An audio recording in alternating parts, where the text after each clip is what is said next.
जैतून अल्लाह ताला की बहुत बड़ी नेमत है और अरब में पाया जाता है। इसका तेल बड़ी खूबियों वाला होता है।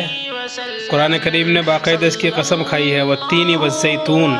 इसे इसकी अहमियत का अंदाज़ा लग सकता है। जैतून का अचार है और ये जैतून का मुरब्बा है।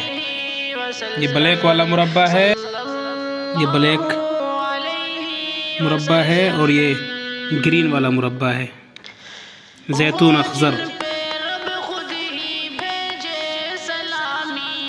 जैतून अस्वद नमक वाला। एक साहब ने बतौर हदिया पेश किया है। वहाँ हाज़िरी तो नहीं हो सकी, लेकिन ये नेमत अल्लाह ताला ने अता फरमा दी है। बड़ी फ़ायदे की चीज़ होती है। जो लोग वहाँ जाते हैं बड़े शौक़ से और रग़बत से खाते हैं।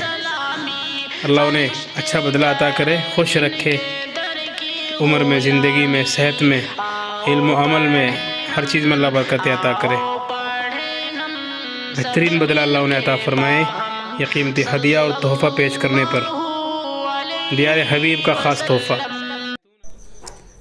आपको भी अगर मैसर हो ज़रूर इस्तेमाल कीजिए। दोस्त अहबाब तशरीफ़ लाते हैं या आप कभी दियार हबीब में हाज़िर हों तो ज़रूर इस्तेमाल कीजिए।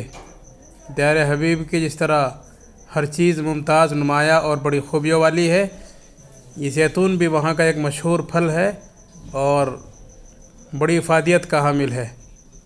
मुख्तलिफ़ अमराज़ में इसको इस्तेमाल किया जाता है। एंटीबायोटिक है, क़ुव्वत मुदाफ़ात बढ़ाता है, ताकत में इजाफ़ा करता है, जोड़ों के दर्द के लिए बहुत मुफीद होता है। दर्द को ऐसे चूस लेता है जैसे मक़नातीस लोहे को अपनी तरफ खींच के लेती है। मुख्तलिफ़ अमराज़ के लिए भी इस्तेमाल किया जाता है। ग़िज़ा भी है, दवा भी है, इसमें शिफा भी है, सेहत, तंदुरुस्ती सब कुछ अल्लाह ने अता फरमाई है।